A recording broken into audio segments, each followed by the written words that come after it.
Hello there and welcome to another episode of your most watched business show in the country. This is the Business Weekly Show here on Citi TV and my name is Michael Obodu, your host. In the next 1 hour, I'll be bringing you a wrap of all the top business stories for the week, including the fact that fuel prices are down and also reactions from the 2023 budget. If you're ready, let's go.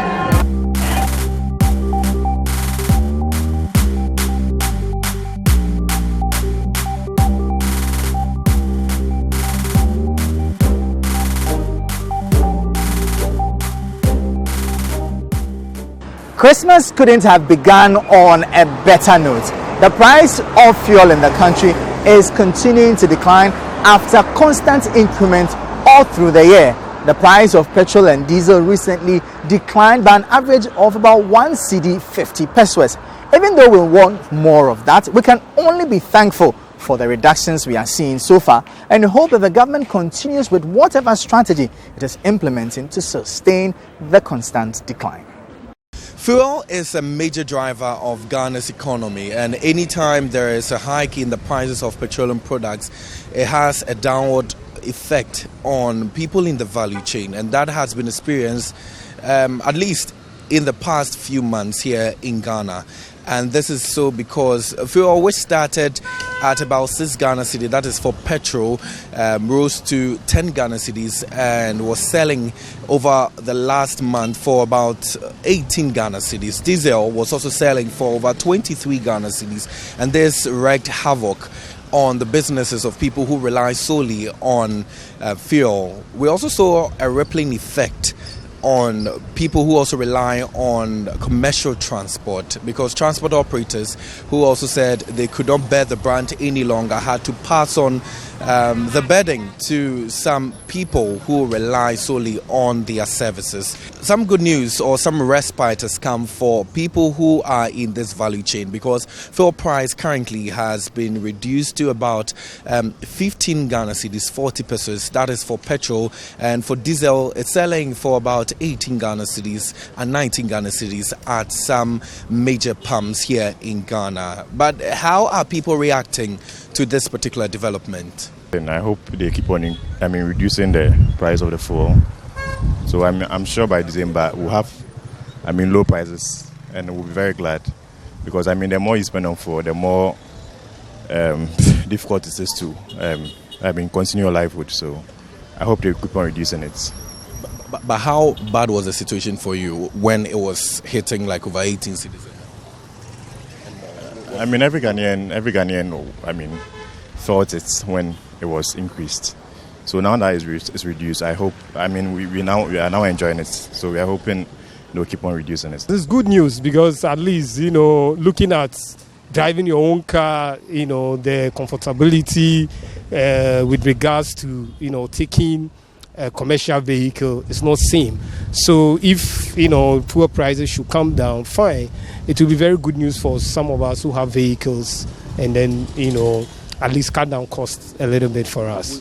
Meanwhile, some Ghanaians who rely on commercial transport are also calling on transport operators to review their transport fares downwards. Take a taxi.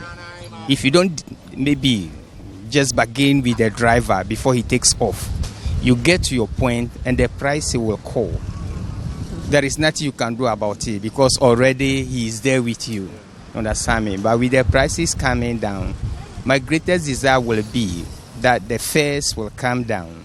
The taxis will also know how to go about their charges, and then generally to be okay for all of us. The government should get back to the transport unions, that now that the prices are coming down, they should also do something about their fares, so that it not be that the prices are down and they are still maintaining. We appeal to government to sit down with the truck drivers and their mates to reduce the truck fare, because now it's too much. As the fuel price is reduced, they have to reduce the truck fare, but still they are still collecting how they are collecting now. So we think government should come to our aid for them to reduce the fuel the truck transportation for us. Who would have thought that the rise in the cost of fuel could also lead to a drop in the quantity of fish in the country? The Ghana Industrial Trawlers Association is quite worried and is calling on the government to intervene to cause a significant reduction in the prices of petroleum products in order to sustain them in business. They noted that fuel for fishing accounts for about 70% of their overhead costs, hence their call. This situation, they lament, has grounded over 60 trawlers at the Tema Harbour, which may culminate into low fish supply. According to graphic reports, we understand that out of 76 commercial vessels, or in terms of trawlers, that goes on high seas to bring fish for our consumption, only 4 are currently operational, and that is some form of crisis at hand. So far, the amount of fish stock that normally comes from these trawlers has actually declined about 50%. The fisher folks here in Tema, in the fishing harbour, are basically complaining that certain things are not going right, and they believe if the government can intervene, especially with the fuel and then the forex exchange, that is really going to impact positively on how much we go out there to buy the fish for our consumption. We are now here basically to speak to the energetic men who take these heavy boats to high seas and spend man hours, basically overnight sometimes, to bring in the fishes that we consume in our various homes. Now, most of them are complaining that the situation is not quite good in terms of the amount of catch they bring to inland for us to consume. Now, let's do this conversation and speak to one of the fishermen here. When was the last time you went to sea actually? The problem comes the net, so that is show net. Now, the canoe people, you have problems with the oil. Yes. When you say oil, premise fuel. Oil be hard, so the no get money, no go buy them. How much did they buy 1 gallon before, and how much did they buy them now? The yellow card, the yellow one, almost 5 point something. That drum almost the 50 million. 5,000 Ghana cedis. Yes, sir. So if you take, let's say, how much of a quantity do you need to go on high sea? How many gallons do you need to go on high seas? The 5 gallon, the square. Now, how much quantity do you bring to sell to the fish, the women? The fish, if you go see them, they fit to net, but they net inside. So if you can't bear, they sell the women. Let's do a brief conversation with the chief fisherman who actually leads the people here in terms of policy, in terms of implementation of policies, and again, as far as the concerns of the fisher folks are concerned. Since from July, the trawlers are not there. So we are supposed to get more fish, but we are not getting. It tells us that the catches or the species there has declined. We understand premise fuel is one of the key issues you normally face. How has that really impacted your operations? Yes, now about 4 months ago, we are not receiving premix, not at Tema alone, but throughout the coast. We are not receiving premix, and the premix also lowers our cost because it has been subsidized. But almost 4 months, we are not getting the premix. So we are crying to the government to implement the premix back to the fishers. Some of the women who actually throng these premises, and this is actually the company We2 Seafoods, and they normally import fish and also buy from the trawlers here in Ghana. And these women basically come to buy here and then take to their co-store before the Kenke seller also grabs a piece. You are buying 10 cartons? Yes. Is that all you could afford? Don't worry. Is that all you could afford? Yes, because the prices has gone up, so we can't buy printing now. How much is a carton? This one is 610. 610 cedis. Are you taking it to a cold store? You are selling to some occasion? Take it to my cold store. It's not easy to buy because they are increasing the fish too much. The industry now, because of the taxes that they put on the duty, and so anytime that you come back to buy to the industry to buy, and or you go to the cold store to buy, they're increasing the fish.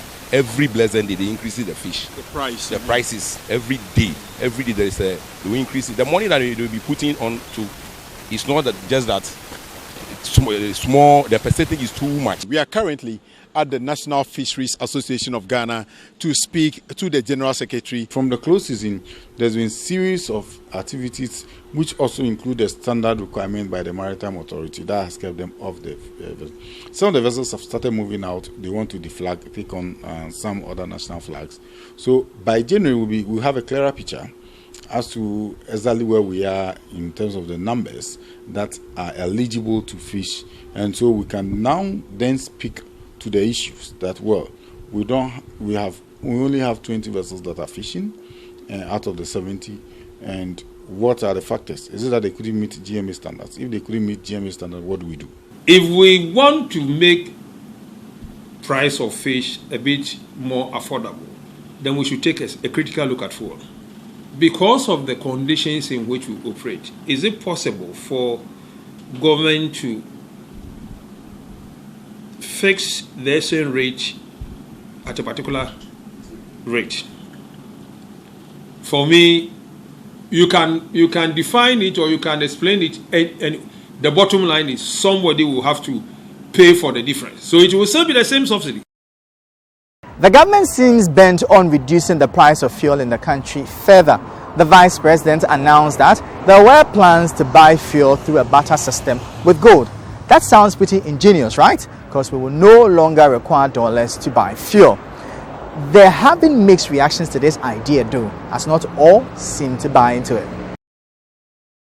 Following the free fall of the Ghanaian cedi, government has been making several attempts to restore stability to the local currency. One of such measures is the new policy announced by government to use the country's gold reserves in a barter exchange for oil on the commodity market. The cedi depreciated by over 40% in 2022 and contributed to the high cost of fuel in Ghana. Dr. Mahamudu Bawumia, who made this announcement, believes that this policy, when introduced, will help mitigate the current economic challenges. He proceeded to say the Bank of Ghana, we suggested to the central bank to begin a gold purchase program systematically to build up our reserves in gold.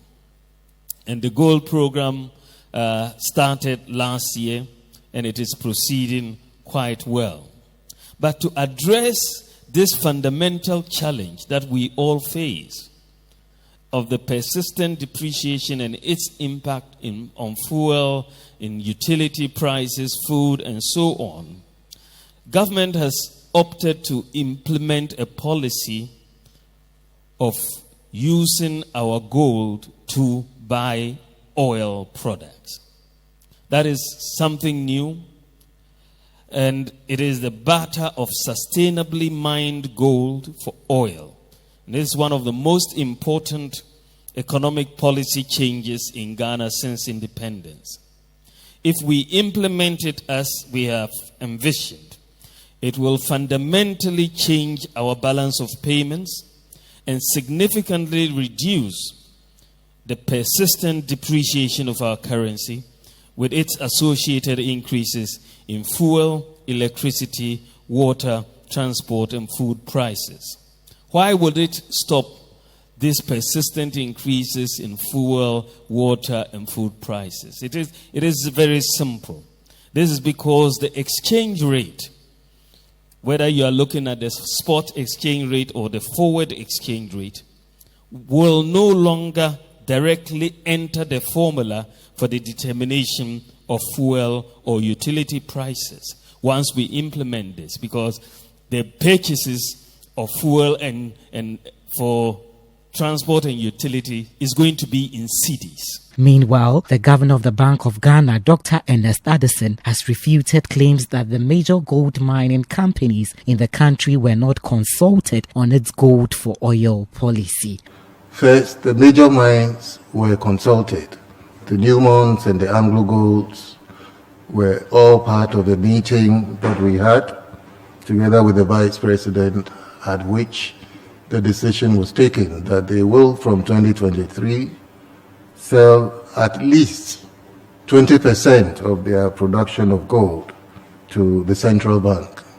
In fact, most of the mining companies who were at that meeting were very cooperative. It was not something which was forced on them. They were ready to contribute their quota to support Ghana during these difficult times. Coming to the gold for crude oil swap program, this is still being discussed for implementation in 2023. We have 20% of the large-scale producers already planned to be bought by the central bank.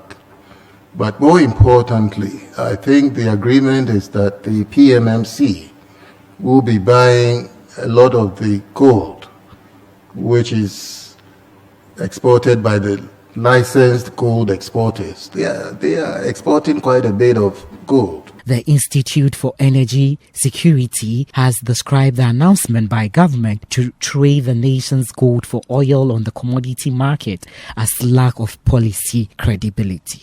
Barter trading has never been a transparent one. It's always trust in secrecy, it lacks accountability, and it's an avenue for corruption. Normally, it is the middlemen or the agents, the intermediaries between the deals that many people use to suck out their personal benefit. For God's sake, gold is dollars.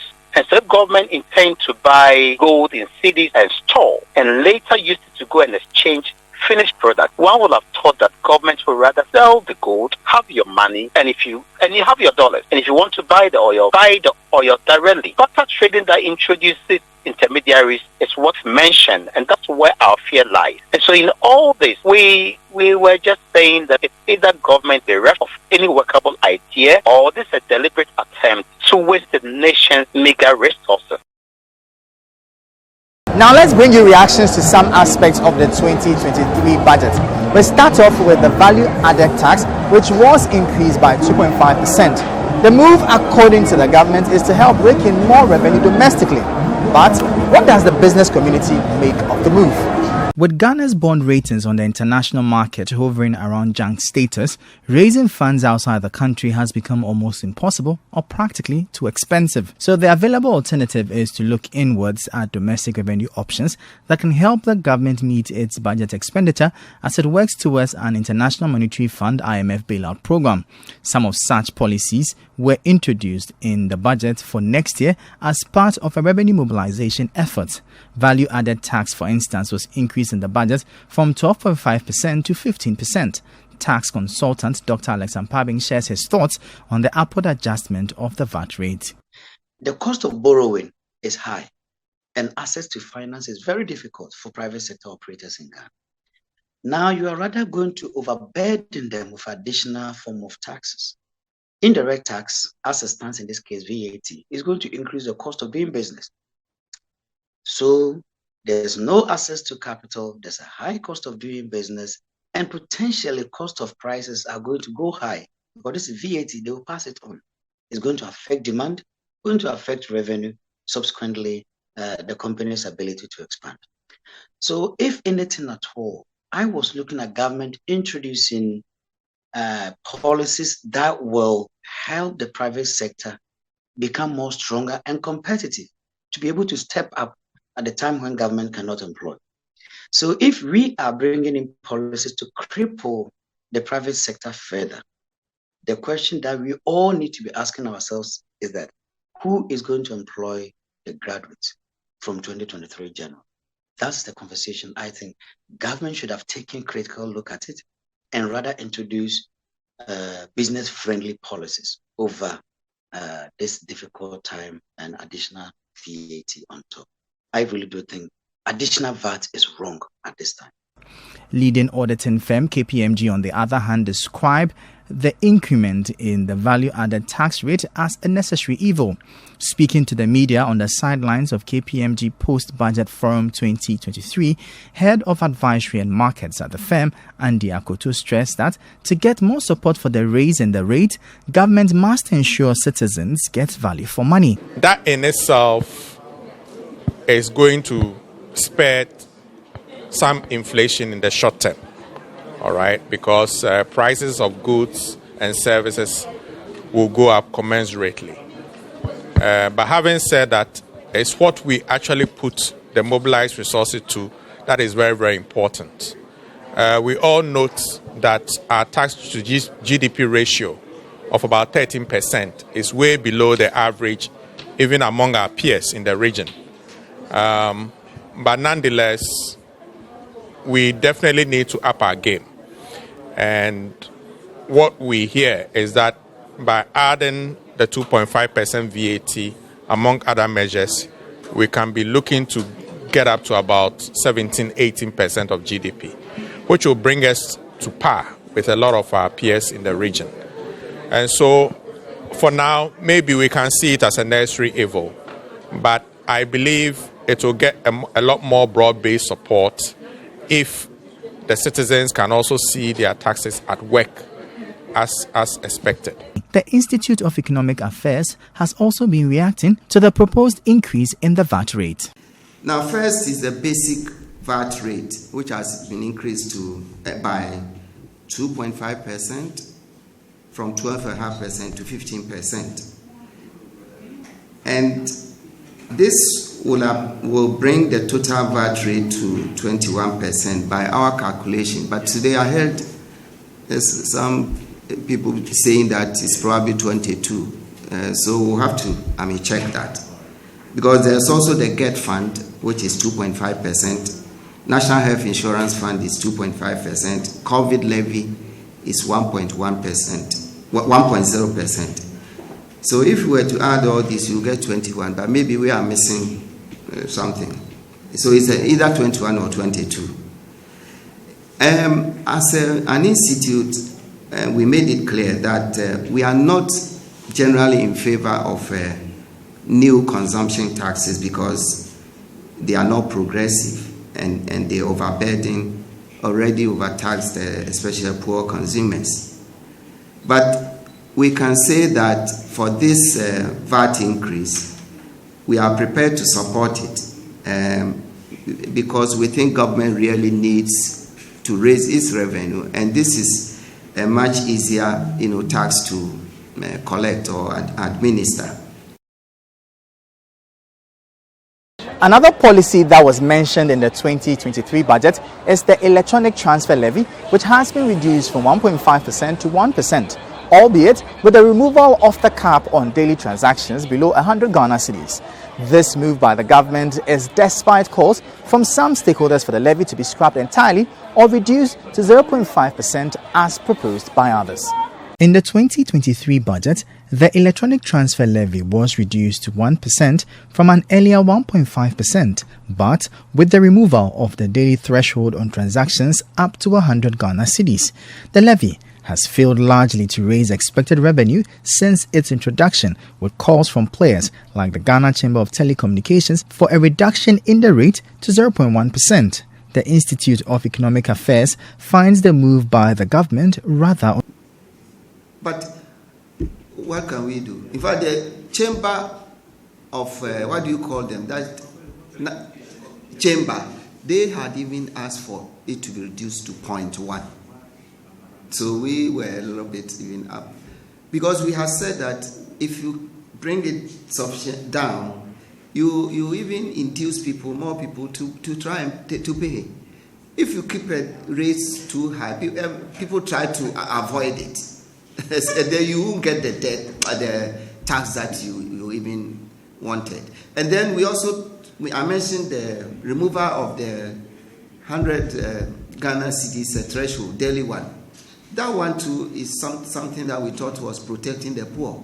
And then now you take it away. But do you even know that it's been taken away for some time now? Did you realize that?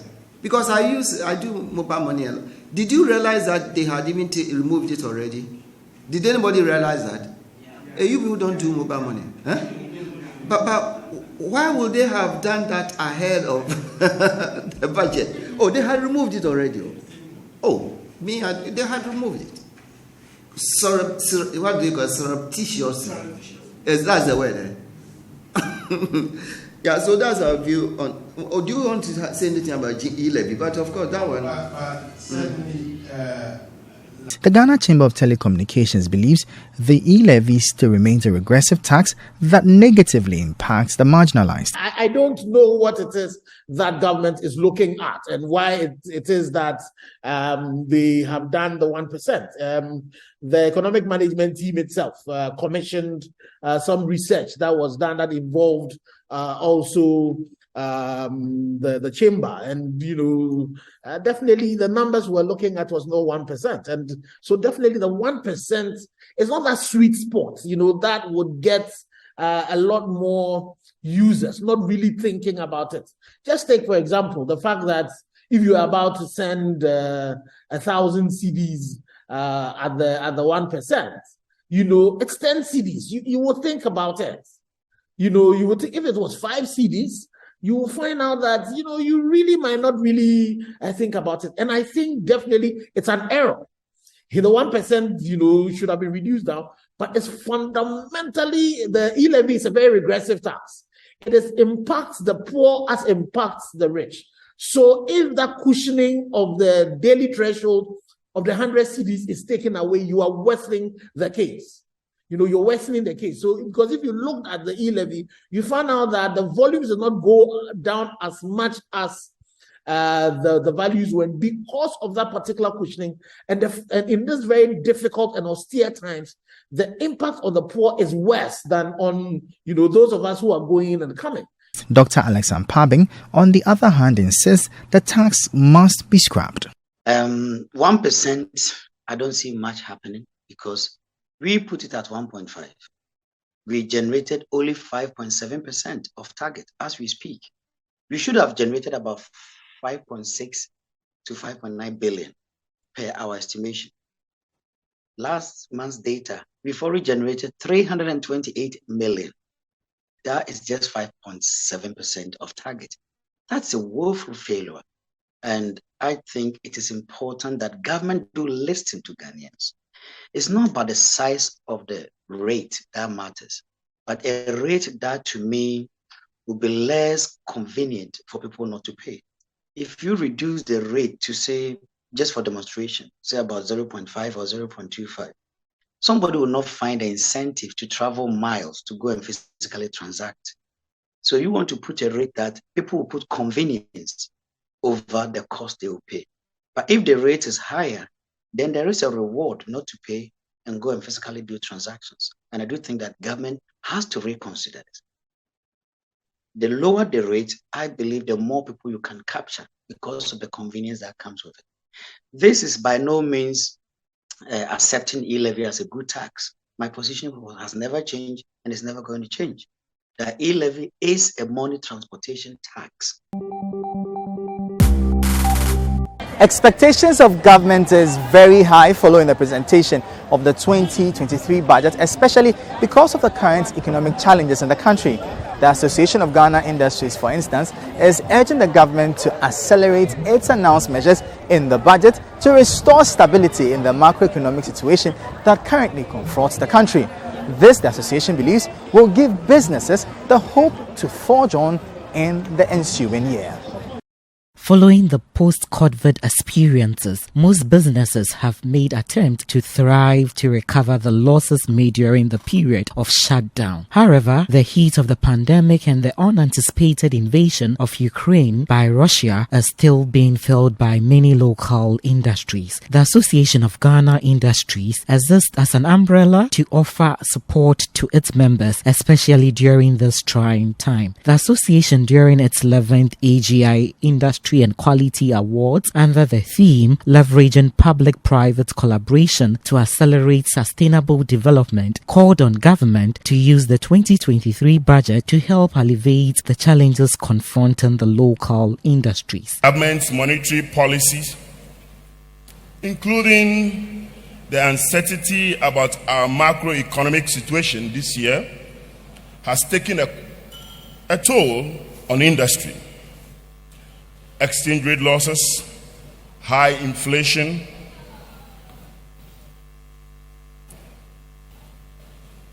and the rise in the cost of doing business has been a challenge to industry.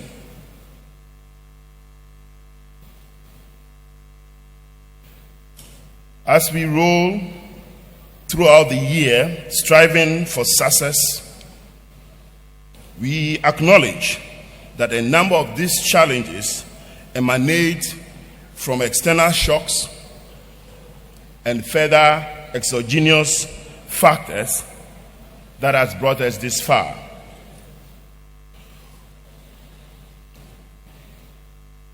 A number of these situations that we find ourselves, we believe government, through its fiscal document, the budget, will propose and expedite interventions that will aid and support our cause in our various enterprises. The president of the association also called on government to review the tax regimes meted out to businesses. It will be great to also see some reliefs on statutory payments from government to ease some of the pressure on our businesses. In recent times, significant increase in utility tariffs, including water, electricity, has exacerbated our cost of doing business in the context of cost of doing business in addition to the exchange rate as well as the lending rate from the commercial banks. If you haven't been tax compliant as a business, now might be the time to make amends, because the Ghana Revenue Authority seems bent on clamping down on such activities. Already, the authority has announced the arrest of 45 persons for non-tax compliance since it began the exercise on the 1st of September this year. The move, which is in line with the authority's mandate to improve voluntary tax compliance, is also part of a larger goal to help the authority achieve its revenue target. The Ghana Revenue Authority has, since September this year, embarked on various tax compliance exercises in order to meet its revenue targets for the year. The enforcement exercise involves the invigilation of shops, mystery purchases, and soups across the country by GRA officials to ensure increased compliance. The authority has revealed that the invigilation of value-added tax at shops yielded as high as 1,700% in revenue collection for the month of September 2022. According to the Commissioner General, Dr. Amisha Daya Owusu Amwa, 69% of the shops at which the action was taken altered their records and paid far below the required amount for June, July, and August 2022 respectively. Addressing the issue, Acting Head of Operations for GRA, Kwesi Egan, warned individuals who try to beat the various systems that have been put in place by GRA for adequate tax collection will be dealt with according to the law. GRA does its part of the investigation to ensure that if there is any revenue that is missing, you would account for it. If you are not registered, you will register. Then the legal part of the GRA also takes you on for infringing on tax laws. If you are not registered, it's an offense. If you are not using the commissioner's invoice, it's an offense. If you are issuing invoices and charging the tax and are not accounting for it, these are all offenses that the GRA frowns on. And so, the compliance exercise for September dived into October with the same number of taxpayers that we used. We are done with that exercise. What we've done is to step down on these taxpayers. These taxpayers basically included shops, supermarkets, traders, and so strategically the excursion into that sector of the taxpayer population is over. We have looked at the results and have advised ourselves. The exercise is not over. Let's repeat that the exercise is not over. To other developments, and lending in the country just got a bit tougher with the increment in the lending rates by the central bank. The Monetary Policy Committee of the Bank of Ghana increased the monetary policy rate to 27%. This rate is of keen interest to businesses because it signals the rate at which the Bank of Ghana will lend to commercial banks. thereby influencing average lending rates to individuals and businesses. The governor of the Bank of Ghana chairs the 7-member Monetary Policy Committee, which meets bi-monthly over a 3-day period to assess current economic conditions and the inflation outlook. After deliberations, the monetary policy rate decision is finalized by a vote of the committee on a one-person, one-vote basis, with each member stating clearly, with reasons, the choice of a preferred decision. In his address to the media, Governor of the Central Bank, Dr. Ernest Addison noted that the increase of 250 basis points to 27% forms part of efforts to address current inflationary pressures. According to him, the inflation forecast shows that, in the outlook, inflation will likely peak in the first quarter of 2023 and settle around 25% by the end of 2023. This forecast is conditioned on the continued maintenance of tight monetary policy stance and the deployment of tools to contain excess liquidity in the economy. He further explained there are, however, some risks to this forecast that would have to be monitored, including additional pressures from the proposed VAT increase and exchange rate pressures. Following the increase in the policy rate, this means cost of borrowing is expected to go up further. Here is Governor of the Bank of Ghana, Dr. Ernest Addison. The inflation forecast shows that inflation will likely peak in the first quarter of 2023 and settle at around 25% by the end of 2023. This forecast is conditioned on the continued maintenance of a tight monetary policy stance and the deployment of tools to contain excess liquidity in the economy. There are, however, some risks to this forecast that would have to be monitored, including additional pressures from the proposed VAT increase in the exchange rate. Continued vigilance to the evolution of these potential price pressures in the outlook will be key. The committee is of the view that the significant upside risks to the inflation outlook remain.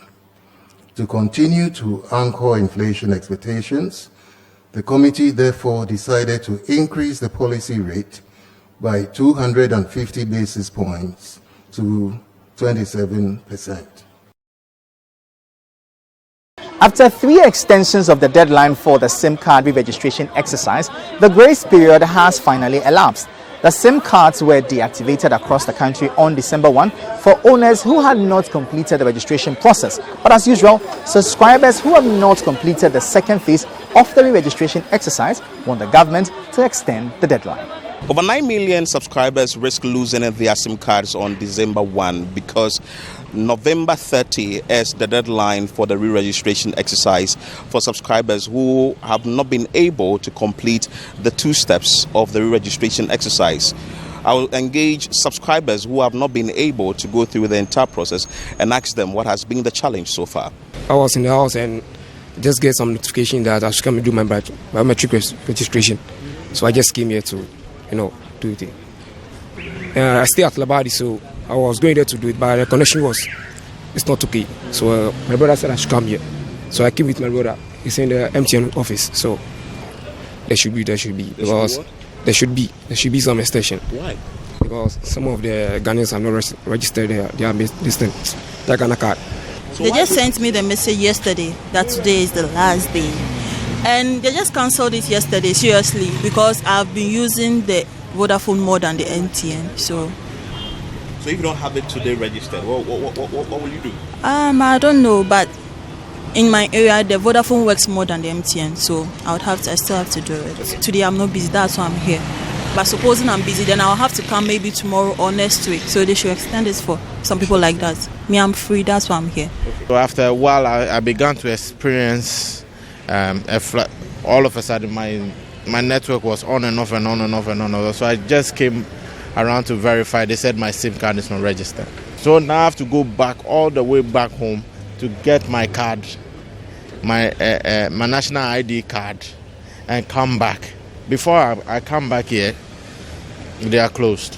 Some of the networks say they are experiencing a network challenge with regards to the registration. So these are some of the few challenges that they are also experiencing that I think they should extend.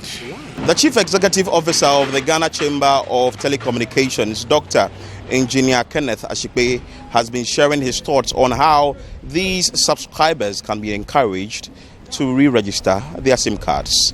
Since the 20th of November, our members have been barring those who have done only the first phase and have not done the second phase. They've been barring them, which had led to over 9 million subscribers being barred. We just have been able to recover about 1 million of that, about 1% of that, and which is not too good. So it looks as if that punitive measure was not as punitive enough. I would have, maybe if we had done voice, maybe I'm sure we could have gotten a lot more people. So it looks as if just,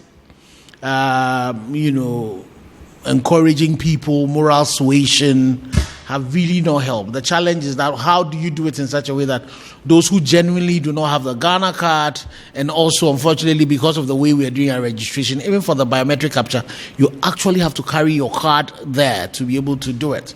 How do we ensure that those who have their Ghana cards and can do it are doing it? So that's why if you look at the very first press release we did on this SIM registration, and you also look at what the minister had said. It said if you had particular reasons, you could contact the NCA, you could contact your telco to get it, resolved. Let me take this opportunity to wish our farmers a special happy Farmers' Day. Imagine our country without our hard-working farmers. I bet we would all literally starve to death. As usual, there was the yearly Farmers' Day celebration that outdoored the latest best farmer for the year. Here are highlights of the event. As Ghana continues to face challenges regarding unemployment, which have been compounded by the current harsh economic situation, stakeholders believe stringent measures must be put in place to help turn the tide.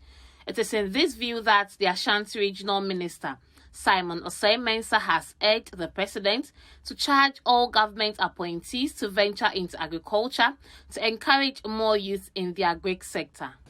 The youth are now drifting away from the rural areas to the urban areas in search of non-existent jobs. So I urge on behalf of the President of the Republic of Ghana, Nana Addo Dankwa Akufo-Addo, and on my own behalf, to call on all government appointees and top politicians to venture into the agricultural sector, to encourage the youth to also take up agriculture, which they see as business for the old people and also non-educated people. This is a very wrong perception, and we have to get rid of this perception. The minister spoke at the 38th Ashanti Regional Farmers' Day celebration in Kumasi. Expressing his excitement at the event, Nana Kwadwo Poku-Bonsu, a 49-year-old custom officer who doubles as a farmer and was adjudged the Ashanti region's best farmer for 2022, also urged the youth to get involved in agriculture. I've worked very hard. Apparently, I wanted to really vie for the national, but I was encouraged that let's prepare me very well so that maybe a year or two I can go for the national. But for now, I'm really happy for the opportunity, and especially with my workers as a regional best farmer. I wish to encourage the youth that we shouldn't spend our precious time doing unnecessary things, that as youth we should use our youthful energy to venture into agriculture so that we can really produce for the country. The region's best fish farmer, Kwabena Amofa, called on the government to pay attention to fish farming since the sector is filled with enormous employment opportunities for the youth. Coincidentally, the first ever National Farmers' Day celebration was held some 38 years ago at Osino, in the Fantiakwa South District of the Eastern Region. Today, farmers in the region were elated to host the 38th edition of the celebration. President Akufo-Addo in his speech called for collective responsibility of all Ghanaians to finally bring an end to the devastating canker of galamsey in the sector.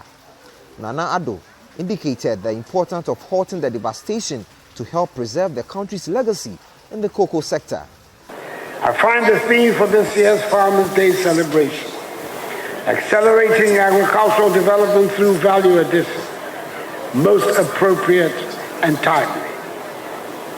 Value addition as a means of accelerating the development of agriculture is one of the logical strategies for ensuring food security, and rightly so. I say this because of the perennial problem of post-harvest losses experienced in most countries, including Ghana. Since 2017, strategic interventions in the agriculture sector have emphasized value addition through the implementation of the One District, One Factory flagship program by government.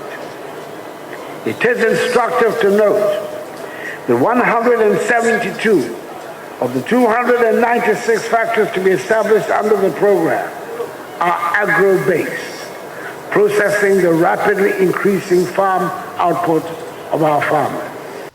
The 2022 overall national best farmer, Nana Yao Sapon, who is married and blessed with 4 children, has over 900 acres of palm oil plantation, 65 acres of cocoa plantation, 36 acres of cowpea, 37 acres of cassava plantation, several cattle, sheep and goats.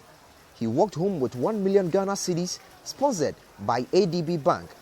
Nana Yao Sapon Sribo in his speech touched on the need to rally the youth in the country to venture into agric with new technologies as the country seeks to attain food security. Value addition requires a huge youthful workforce. A huge youthful workforce. Mr. President, agriculture has been a priority on your list since you ascended the throne.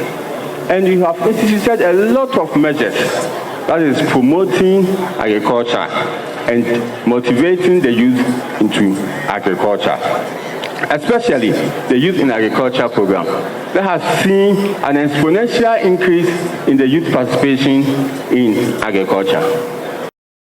We turn our attention now to efforts by the government to address the country's worrying housing deficit.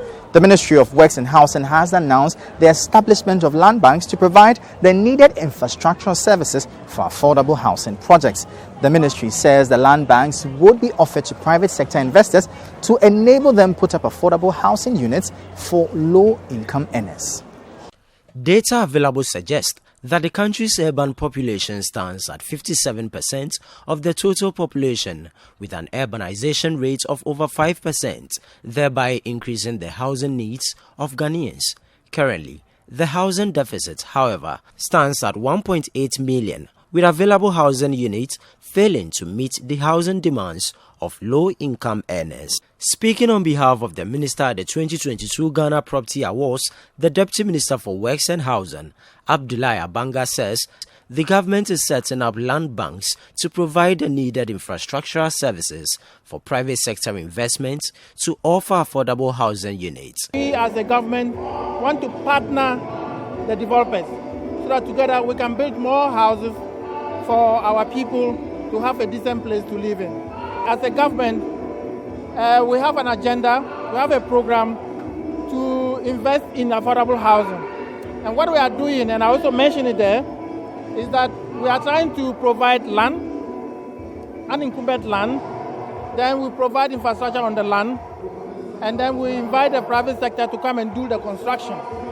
Because our studies show that about 40% of the cost of houses is as a result of the infrastructure and the land. So if we are able to take that cost, then the cost of the houses should reduce to a level that will make it affordable for Ghanaians to buy. Meanwhile, some industry players have called for the use of local materials in the building industry to help offer much affordable housing units to Ghanaians. Our answer to rising costs of building materials is to change or re-engineer our building materials mix, lean more towards the use of local materials Okay, and that will help us reduce the cost of buildings. If you're a pensioner and constantly receive your pensions, then I'm sure you'd appreciate the work of the Social Security and National Insurance Trust, SNIT. Management of SNIT is estimated to pay a little over 4 billion Ghana cedis to beneficiaries by the close of this year. As of October 2022, the trust had paid 3.4 billion Ghana cedis in pensions benefits and survivors benefits in lump sum. Speaking to the media on the sidelines of the opening of a Senate Operations and Benefits Conference in the Eastern Regional Capital, Koforidua, today, the Director General of Senate, Dr. John Ofori Tinkra, indicated that the estimated 4.1 billion Ghana cedis, which will be pumped into the Ghanaian economy by the end of the year, will improve the welfare of pensioners, especially in these hard times. October 2022, the trust had paid about, I think, 3.4 billion Ghana cedis, and this is pension payments and also survivors benefits and lump sums, which are the one-time payments that we pay to people who do not qualify for pension. I would imagine also that we will close the year having paid about 4 billion between 4 billion to 4.1 billion Ghana cedis. As you can see, this is a significant amount of money which gets pumped into the Ghanaian economy to help pensioners survive. And this shows you how systemic and how important our organization is, and that we should take the SNIT business very seriously. And for those people who are working in Ghana today who haven't joined SNIT, they should know that SNIT, we are there to pay, and it will serve them very well when they come and join us.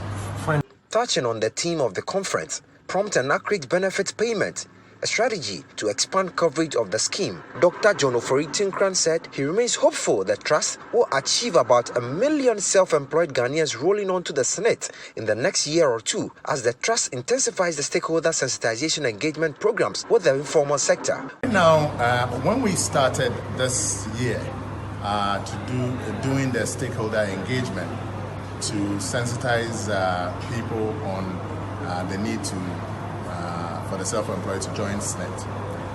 We had only about 14,000 people who are self-employed who have voluntarily come to join SNIT. Through the stakeholder engagement, whilst we were sensitizing people, we got a significant uptake. Right now, within 3 months that we're doing the sensitization, we jumped from 14,000 to 18,000, which is about a 30% increase within just 3 months. And we hadn't even launched, even though today you can walk into any SNIT office to write your name as a self-employed person.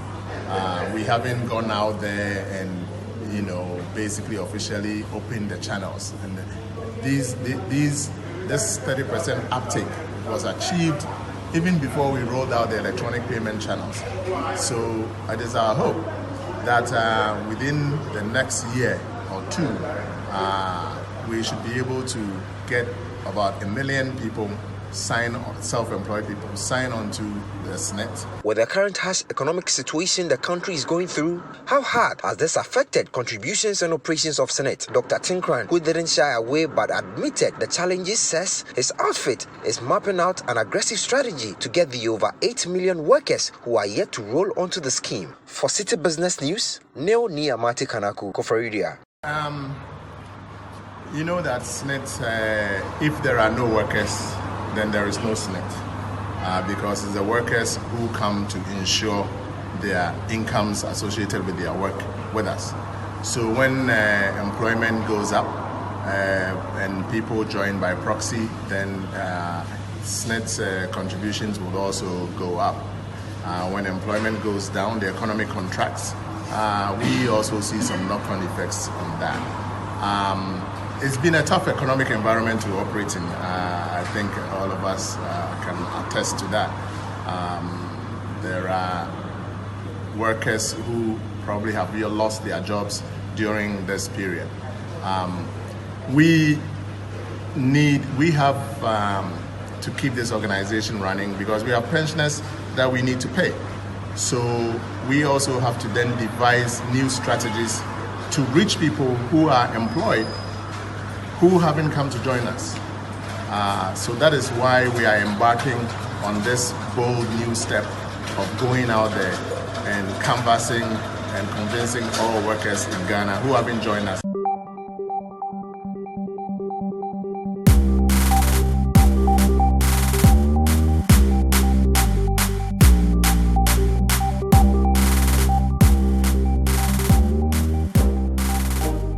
Well, that'll be all for today's edition of the Business Weekly Show here on Citi TV, your most watched business show in the country. For more business stories, please visit our website, citibusinessnews.com, and you can also check out earlier clips of the show on YouTube by searching for Business Weekly. My name is Michael Obodu. Let's connect on Twitter at @mobodu. Thank you again for tuning in. Catch you same time next week. Stay safe, stay informed, and bye-bye.